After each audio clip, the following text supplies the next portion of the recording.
Hello, good morning friends. Welcome back to your favorite channel Code One Digest. Today in this tutorial we will learn the Node.js microservices, Node.js microservices with PostgresDB as a backend. Yes friend, in this tutorial we will learn how can you create a microservices in Node.js and how can we use Postgres as our backend database. We are going to use very exciting modules in this tutorial.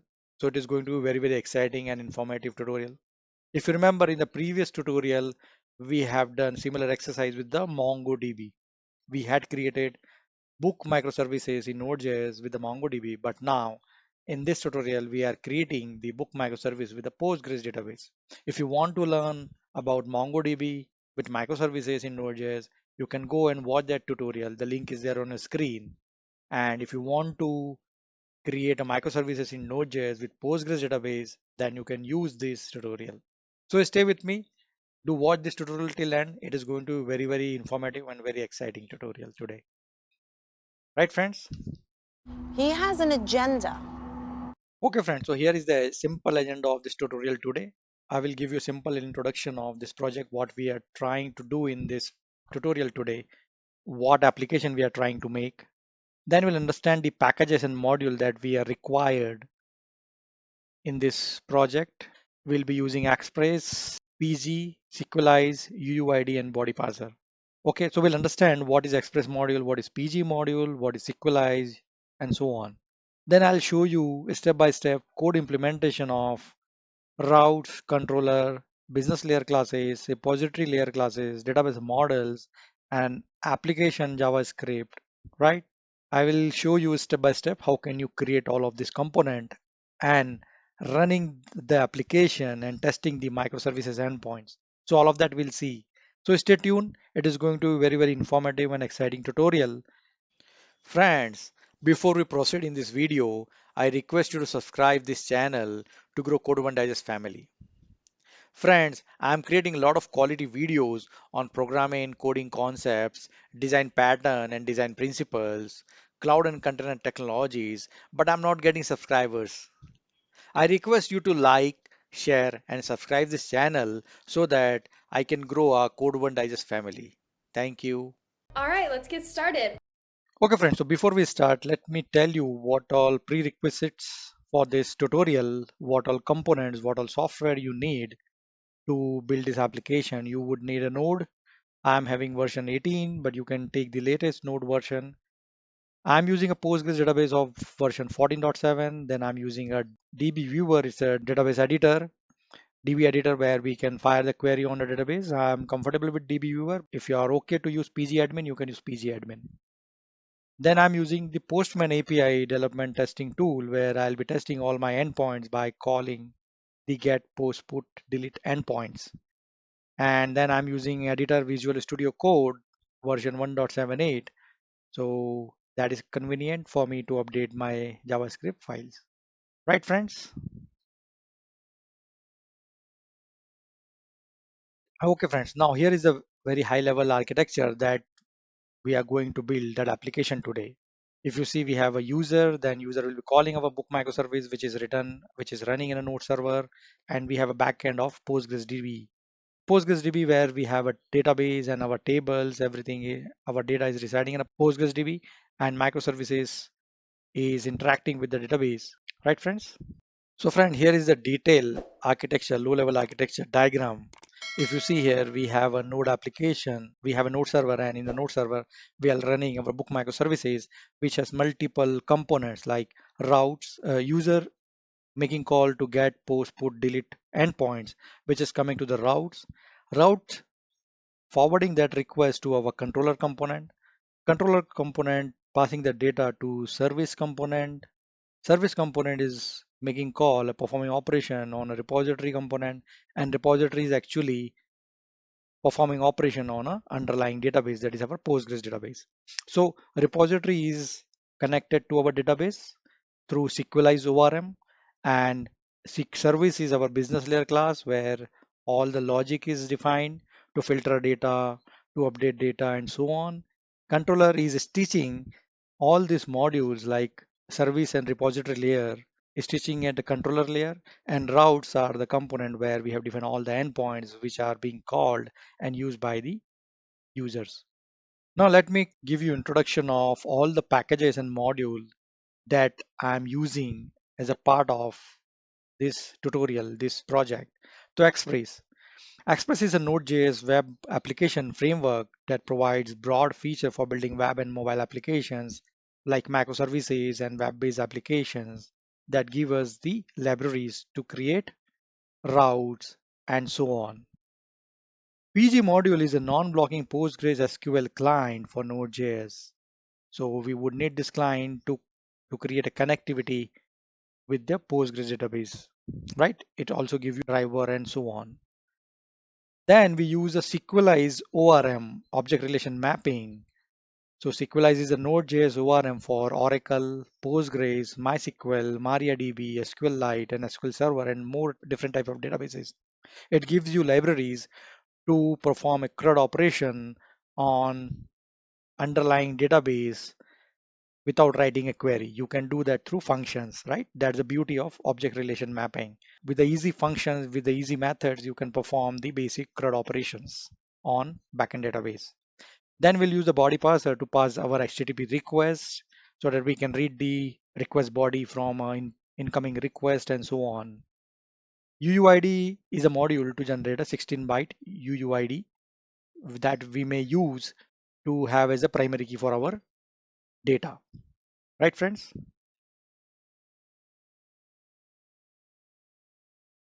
Friends, you need not to worry about the code. The code is available, this project is available in my Git repository, that is github.com code1digest slash book microservices with PostgresDB in Node.js.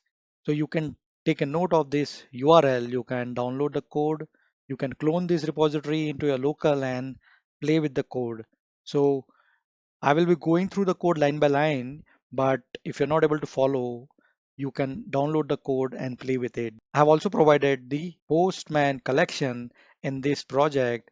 You can download the Postman collection and import it in your Postman and perform the operations. In that Git repository, I have also provided a README file where I have defined what is this project all about, what are prerequisites, what is the command to start and stop server, and how to test. All of the information is there in the README file. So go and read the README file in the Git repository. They are very simple steps given to work with this code base.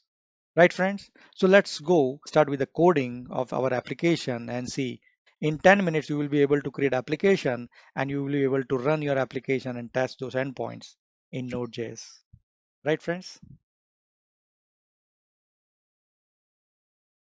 Okay, friends, let's start with the coding of microservices in Node.js with a Postgres database. So let me show you my project structure. What you see on your screen is my Visual Studio Code, and I have this project where I have all these folders and these are the files. So let me show you the files one by one what I have done. So let me start with the package.json where we define all the metadata information for our application, and here it is. So I have given the name and information about my project and the dependency. The most important thing that we should look for here is the dependency, what all modules are required for this project. So to build and to run, we require the Express because we are creating a microservices, hence we require the Express module. As we discussed already why we need Express module. Express module provides a library to create a web application and microservices. So hence we need the Express. PG module is required to deal with the Postgres database, what we saw on the slide. And Sequelize is the ORM for the Node.js to work with multiple databases. Rest of the information you can fill according to your project requirement.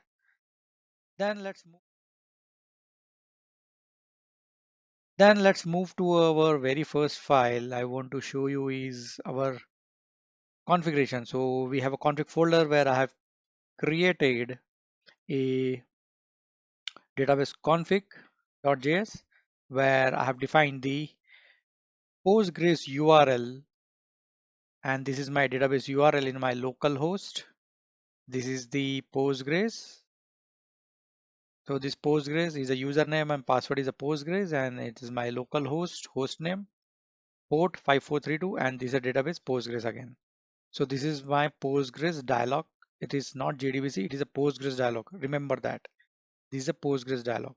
So here we are starting the URL with a Postgres. So this is my URL. And now the very first thing that we'll see is database model. So how our book model looks like. So this is our domain object. This is our entity object. If you see these are entity in your project, if you're writing application for some other purpose, so you may have a different domain objects like user, customer, book, or order, and so on. In this application, this is a demo application where I'm creating the microservices for the book. Hence, book is my domain object. I have defined book model here. So if you see in this first line, very first line that we are doing is we are importing the Sequelize. We are saying require Sequelize. This is a ORM that will give us out of the box object relation mapping. We can map this object with a table in database. So this is Sequelize is there, and we are importing a DB config so that we can use the database URL here.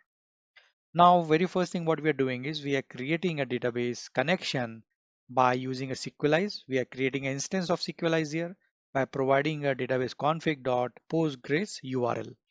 So this is our database URL that we are passing it. And second attribute of this function is a dialect.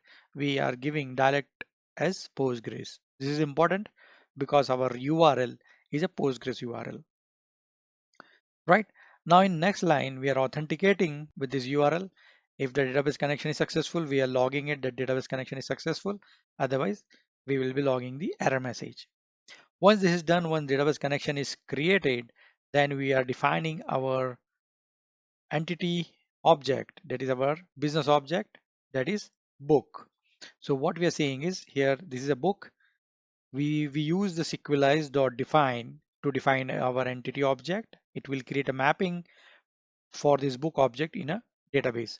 So we are saying Sequelize.define book, and these are the attributes that we are defining.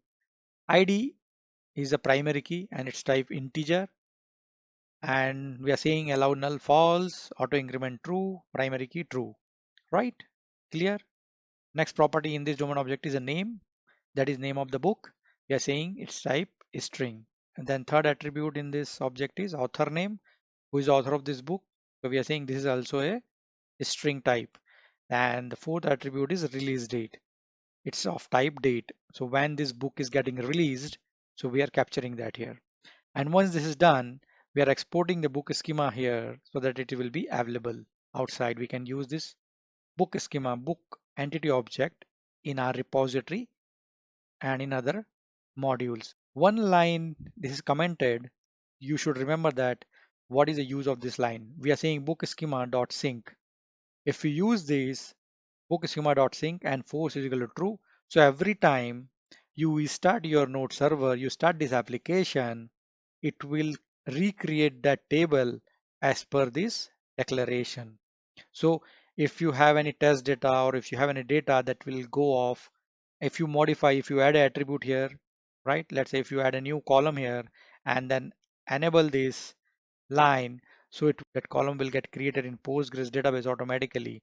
And you have to be very careful with this line, because if you have any test data or if you have any data in the database, that will all get flushed with this. So I've commented it out. I don't want to do that. I was doing it initially when I was just creating this application so that those columns and tables get created automatically. So you should remember this feature is available as a part of Sequelize so that you can leverage that to create the table as per this domain object, as per this entity object. Right, friends? Now, the next component that we'll see now is the our repository layer. So we'll go to a book repository.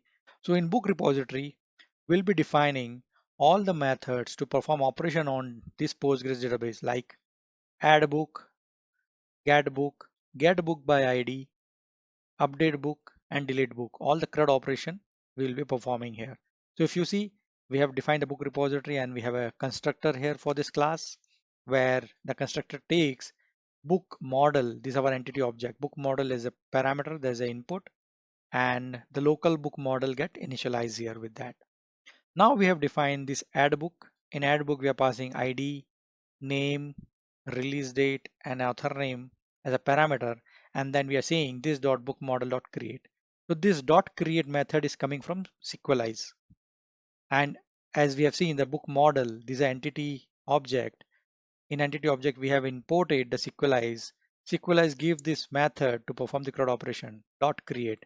So dot create automatically runs insert into book table, right?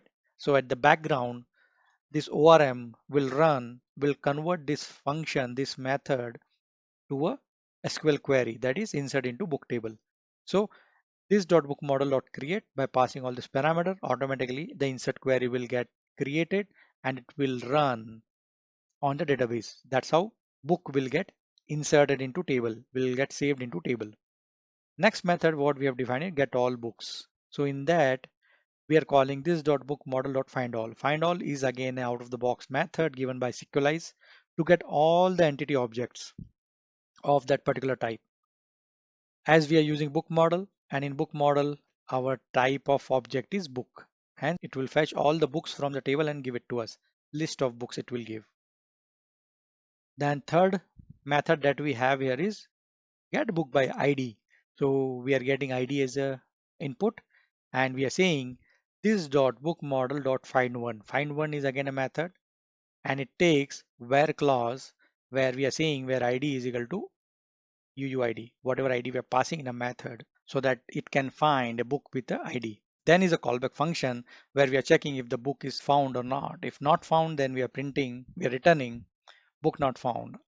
If it is found, then we are returning book dot data value. So it will return the whole object. Right, friends? Now, the next method that we have is the update book by ID. So here we are updating a book by ID and we are passing the UUID, updated name, updated release date, and updated author name. So in this, we are calling this dot book model dot update. Update is again a method given by Sequelize where we are saying name is equals to updated name, author name is equal to updated author name, release date is equal to updated release name. And then we are having where clause with few attributes like returning true, plain true, and where ID is equal to ID. Returning true means we want to return an object, whatever we have updated. Plain true means we don't want to send extra information, metadata information. We only want to send the attributes of that domain object. If you don't use this plain true, your object, whatever you return, will have some metadata information also. So that we want to filter out, that is not required to us for the client side. Hence, we are seeing plain true. It will only return those columns of the domain object. And this is our where clause where we are saying ID is equal to UID, whatever we have passed as a function. And again, this is callback method. Then yes, we are checking if the result is not null and result length is greater than 0.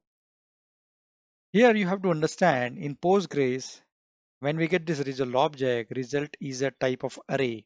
The first value in this array is the number of rows get updated. If there are multiple rows with that ID will get updated. And second is the actual object which is got updated. So when you want to check or when you want the actual updated object, that is why I'm referring result 1. That means X is the second element in the array, because first element will give me just a count how many rows got updated, right? So that is why I'm using result 1 dot data value to return that object. This is my updated object, right, friends? Now next method that I have defined is a delete book by ID. So here again, I am passing an ID as a input parameter and I'm calling this dot book model dot destroy. So this is the destroy method provided by Sequelize to delete object into a table. So destroy means delete from table where ID is this. It will create this query at the back end. If you see here, we have a where clause where we are saying ID is equal to UUID and we are saying that deleted rows. of the count, because this by default gives you a count. Right, friends, finally after this I'm exporting this book repository class, the instance of this book repository, this whole class I'm exporting it. With me? Now book repo is clear. Now next we'll see. Now let's see a book service class. This is our business layer class. You can say it's a business layer class. What I'm saying here is this constant is nothing but having some error messages and success messages as per the processing. So data found, so I'll be saying 200 or 201 response. If record not found, so I'll be sending 404. If there is any error, any exception, I'll return 500 error, and data validation fail error for 422 error code. So these are some error codes and their respective messages. Let's come back to our book service.js, where I'm defining a class book service. Again, it has a constructor with a parameter, and this constructor takes book repo as an input. If you remember, our book repo takes model as an input in a constructor, right? So our book repository takes book model as a parameter in a constructor, and our book service takes book repository as a parameter in a constructor. And now I have defined similar methods in book service to perform CRUD operation. If you see here, we have a add book method, and it is taking a request object. This is HTTP request object coming here. And from request object, I'm retrieving request.body giving me name, request.body again giving me release date, request.body giving me author name. So internally through body parser, it automatically retrieve the name, release date, and author name from the body, right?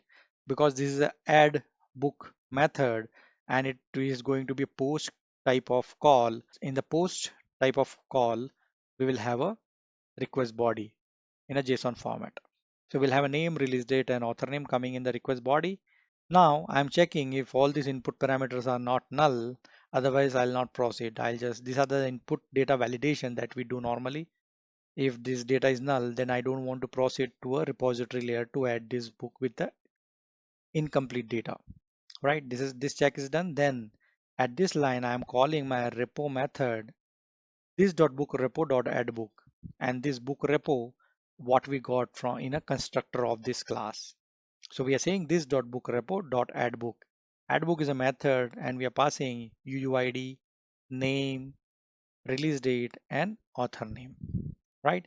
By calling this method, a book will get saved into a database, and it will return an object of a book, and that is what we are checking here. If book is not null, that means we have successfully created book object into a repository. And if book is successfully created, so we are returning a success message with a success status code, and we are returning a response, right? Clear? In a similar way, we have a get all book. In get all book, we will try to get all the books from the book repo by calling this dot book repo dot get all. And again, if this list of books is null or empty, then we will send the error message. And if it is successful, we have data in these books, so we'll send the success message with the success status code. Similar way, we have get book by ID, and in the request, this ID is going to come as a query parameter. Hence, we are reading request.params, and param, that query parameter, will give me UUID. And at this line, I'm calling book repo.get book by ID. Hence, we are having the book object, single book object here. Again, I'm checking if book is null or not, and sending the response back to the customer accordingly by populating the right message and status code. We have next method, update book by ID. Again, we are getting request object here, and from it is going to be type of a put call, put call, so that will have a JSON object again as a body. So from the body, I'll be reading the name, release date, and author name. That is what I'm retrieving from the body. And from query parameter, I'll be reading the ID. So for which particular book I want to update this information. So ID is coming from a query parameter, and rest of the attributes are coming from body, right? That is what I'm reading. And then at this line number 85, I'm calling book repo.update book by ID. I'm passing the ID, rest of the attributes for my book repository to update the item in a database table. And if it is updated successfully, so the message will be sent back to the user accordingly. The last method that we have is delete book by ID. Again, we are getting the request object as the input, and from query parameter we are retrieving the ID for which particular book we want to delete, that is by ID. So we are having this ID here. We are calling this .book repo .delete by book. This method we have defined in the book repository. It takes ID as input and delete that object. If the object is deleted successfully, we'll send the response message accordingly.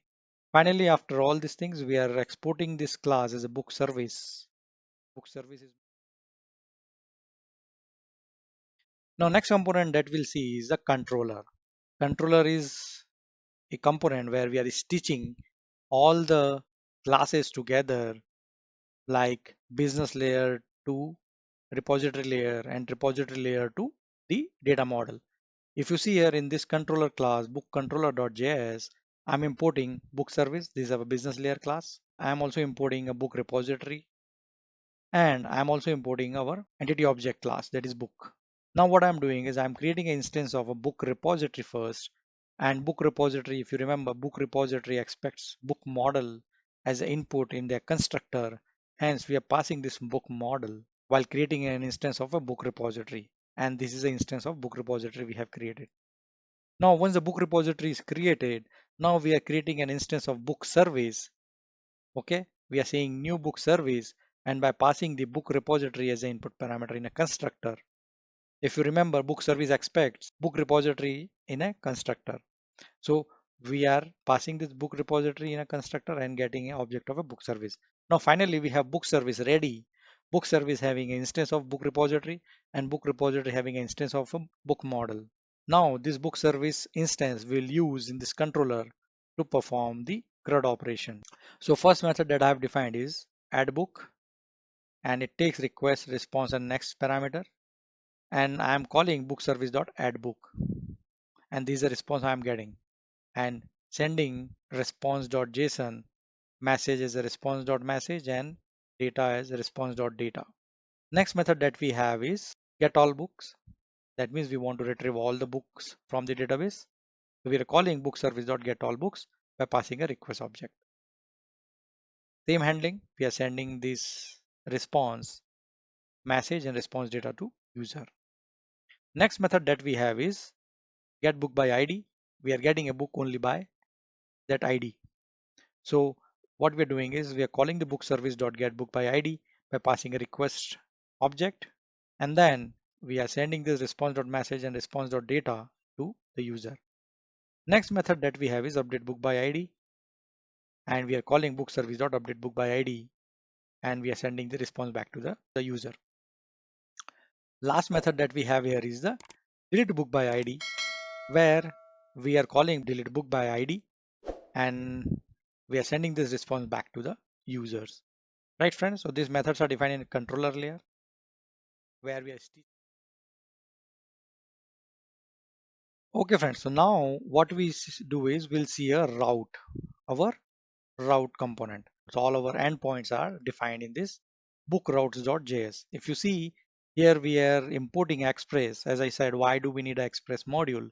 We need Express module to get the library to create a web application or microservices, right? So Express give you that library, those functions, those methods, so that you can define the endpoints.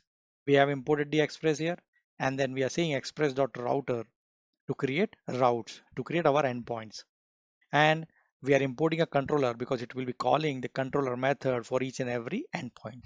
So we are saying router.post. So this endpoint we are defining /book/add. It's a post type of call, and we will be calling controller.addBook method. Similar way, we have a get call /books to get all the books from the database.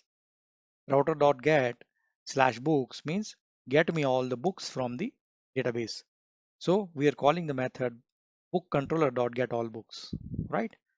Then we have another get method where we are saying /book/uuid. That means I want to get book only for that particular ID. So we are calling book controller dot get book by ID. Next method that I have is put, router.put /book /uuid. That means I want to update a book with that particular ID. So I'm calling book controller.update book by ID method. Next endpoint that I've defined is a router.delete /book/id. That means I want to delete a book with that particular ID. So I'm calling a method book controller.delete by ID. Right, friend? So this is how we have done the mapping between the endpoints as well as our controller functions. So we have defined the endpoints and we have mapped which function, which method to call in a controller component. Once this is done, then we'll be exporting a router object from this component. Okay, friends, last but not the least, we will be seeing our main application JS file, that is our book server.js. This is where our application is defined. This is the first JS file. It is gonna load and it will resolve all the dependencies. It will stitch and create the whole application by calling the component hierarchies, right? So very first line we are saying express, import express, and we are importing body parser to parse the incoming body request and so on. And then I'm using a constant method here, again constant component here to send the success or failure messages. Then I'm also having a routes, as I said, right, we have defined all the routes and endpoints in this component, so those routes are coming. Now we are saying create an app object and saying express function, so it is creating a web application, and in that app we'll be adding the attributes. So in this app dot use body parser, it will use the body parser dot json. Then this app dot use will have a route, so it will use this routes, it will have this routes, and in that url will have this prefix /api /v1. So /api /v1, then /books /book /id, and so on. That's how our URL will be formed. So this is optional. If you don't want, you can skip this. Then next, we are doing some error handling where we are doing app.use and we are sending the error message if somebody hits a wrong URL, and if those endpoints, those URLs are not defined, so we'll show this error that this requested URL could not be found. And some more error handling we are doing here. Finally, we are defining a port where our application will be running. That is 8080, and then app.listen. This is where our application is going to start and will listen on this port 8080. And once the application gets started, we'll be printing that book server is started and listening on the port. So this message will get once the application is successfully started. Right, friends? Clear? Very simple application, no rocket science. I have shown you config component, then repository model, then repository component, then service component, then controller component and routes, and finally our application server.js. So now what I'll do is I will run this application and show you, and then we'll test these endpoints and see if we are able. Okay, friends, so now let me start this application and see if everything works fine. This is where my project is. If you see, this is a directory where all my code is there. And now I'll say cmd and I'll write a command node book server.js. This is the command to start our application. So I will do that. If you see, it says book server started and listing on the port 8080, and it says connection has been established successfully. Right, friends? Now what we'll do is we'll test our endpoints and see if we are able to get, add, update, and delete the book object into our table. Right, friends?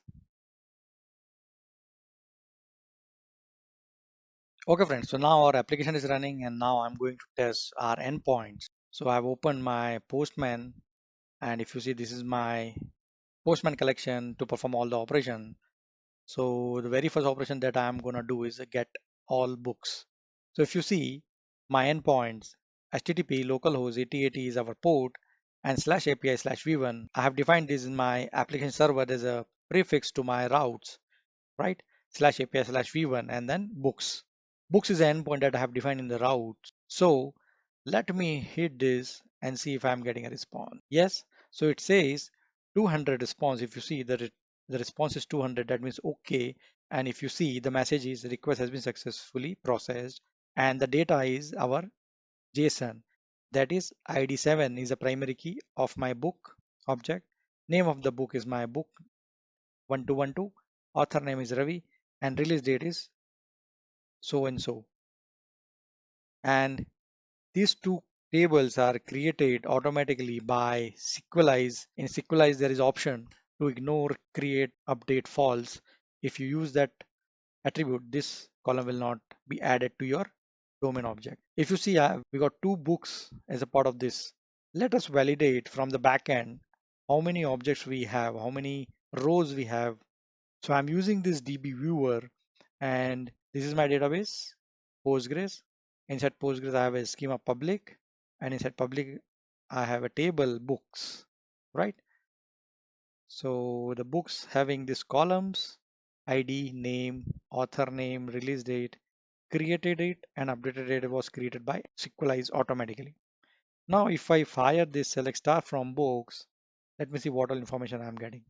So I'm getting this two objects with ID 6 and 7 because when I was testing while making this application, so this data I have inserted. So you are seeing this data. But now what we'll do is we'll try to add a new book object and we'll see now we are able to add it or not. So let me do that by post method add book. This is the endpoint. If you see the endpoint here is of type post and http localhost 8080 slash API slash v1 is the prefix and I'm saying slash book add and my body will have a JSON here. So I want to add this book with the name my book 3 and name is let's say code 1 digest and I want to release this on 15th August that is 15/8 2023. So this book is getting released on this. Let us try to add this book into our database if this is getting added. Let me hit this. Yes. So if you see, I'm getting a 201 response that is created and the response says the record has been created successfully and this is the ID 8. This is the primary key where the new ID is 8 and the name is my book 3. Release date is 15 August. Author name is code 1 digest and then these are the additional column that we have. What we'll now do is we'll again fire a get all command to see if now we are getting 3. We should get a 3 books as a response. Let me hit that. So we are getting 7, 8 and 6. Yes, we got a 3 books. Right, friends? Now in the backend side, let me see how many books we have now. We should have a 3 records here. Yes. So we got 3 records. This has got added recently where the author name is Code 1 Digest and my book is 3. Right, friend? Now we'll do a get by ID. Let's me do a get book by ID and here my ID is 8 as we have added a new book by ID 8 and this is going to be a path parameter. It is going to be a path param. So and we don't have anything in a body. It is of type get. Let's hit this and see if we are getting response.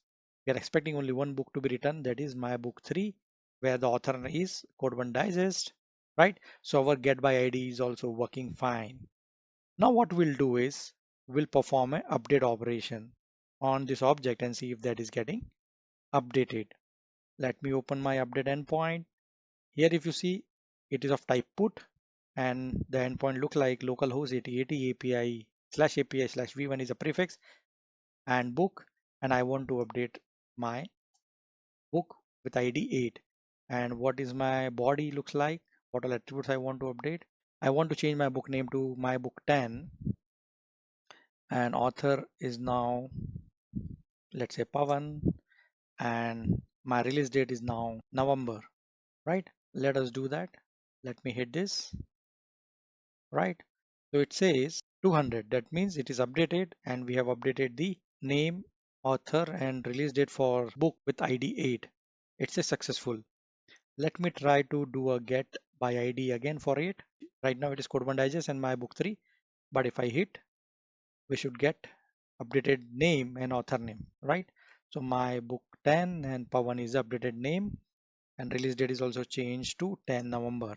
In the backend also, if you can see here in database, it got changed, right?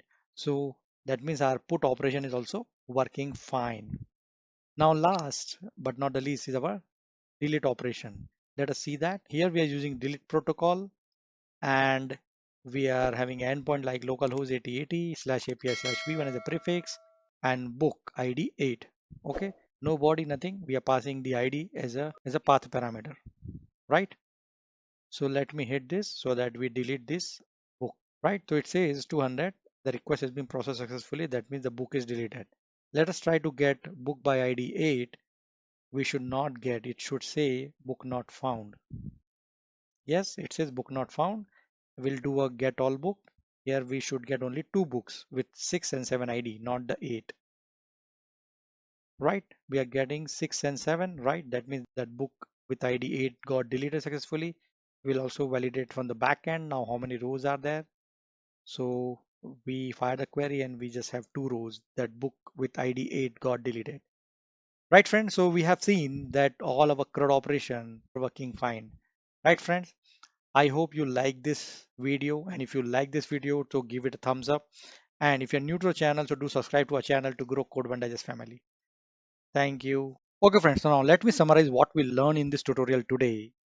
I gave you the introduction of project and the module that I'm using. We understood the Express package, PG package, Sequelize, UUID, and body parser packages. Then I shown you the code implementation of routes, controller, service, repository, database model, and apps in Node.js. Right, friends? I explained to you line by line, code by code, how can you write all these components. Then I shown you how to run this microservices, how to run this application into Node, and how to test this application. I have shown you testing all the endpoints for this application like get all, add, put, and delete. Right, friends? If you like this tutorial, so give it a thumbs up. And if you're new to the channel, so do subscribe to our channel to grow Code1Digest family. Thank you. Friends, if you like this video, so give it a thumbs up and subscribe to this channel for the more interesting videos. Click on the bell icon for the latest video notifications, and do not forget to share this video with all your friends and colleagues. This is very useful information for students, beginners, and software engineers. I am putting a lot of efforts in creating these contents. So please help me growing the Code1Digest family. Please subscribe to Code1Digest channel for the latest programming and technology related videos. Thank you.